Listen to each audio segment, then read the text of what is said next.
31న అనగా 2019 మార్చి 31న పాల్గొన మాసం బహుళపక్ష ఏకాదశి వస్తుంది. దీనినే పాప విమోచన ఏకాదశి అని కూడా అంటారు. ఏకాదశి అంటే అందరూ కొన్ని నియమాలను పాటిస్తూ ఉంటారు. వాటిల్లో మొట్టమొదటిది ప్రతి ఒక్కరూ ఉపవాసం ఉంటారు, అలాగే విష్ణువును పూజిస్తారు. ఇలా ఏకాదశి నియమాలు ఎన్నో ఉన్నాయి. కానీ ఏది ఏమైనప్పటికీ కూడా ఏకాదశి మనకు పుణ్యాన్ని తెచ్చిపెట్టే రోజే.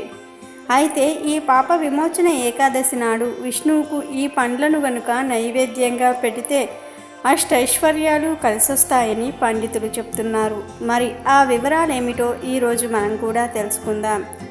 ఈ పాప విమోచన ఏకాదశి నాడు నిష్టగా ఉపవాసం ఉన్నా లేకపోయినా, ఏం చేసినా చేయకపోయినా సరే ఈ పండును వెంకటేశ్వర స్వామికి నైవేద్యంగా పెట్టి మీరు కూడా తింటే సిరి సంపదలు మీ సొంతం.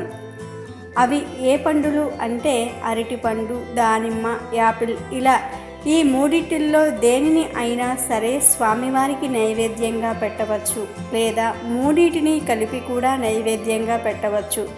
ఇలా ఈ పాప విమోచన ఏకాదశి రోజున పెట్టడం వలన మీరు చేసిన పాపాలన్నీ తొలగిపోయి ఐశ్వర్యం లభిస్తుంది. అలాగే స్వామివారిని పూజించేటప్పుడు ఓం నమో లక్ష్మీనారాయణాయ నమః అనే మంత్రాన్ని పఠించటం వలన కూడా ఎంతో పుణ్యం లభిస్తుంది. పుణ్యంతో పాటు లక్ష్మీ అనుగ్రహం కూడా కలిగి సిరి సంపదలు లభిస్తాయి. నైవేద్యంగా పెట్టిన ఈ పండ్లను పూజ పూర్తయిపోయిన తర్వాత మీ కుటుంబంలోని వారందరూ తినాలి. ఒకవేళ ఎక్కువ సంఖ్యలో గనుక పండ్లను నైవేద్యంగా పెడితే బయటి వారికి కూడా పంచిపెట్టవచ్చు.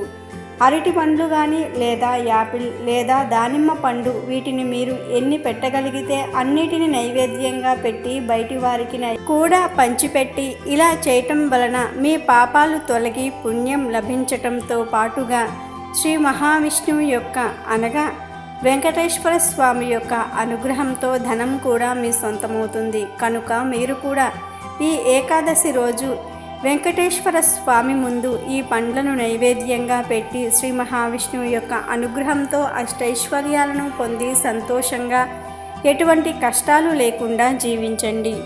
వీడియో నచ్చితే లైక్ చేయండి, షేర్ చేయండి, బట్ సబ్స్క్రైబ్ చేసుకోవడం మర్చిపోవద్దు.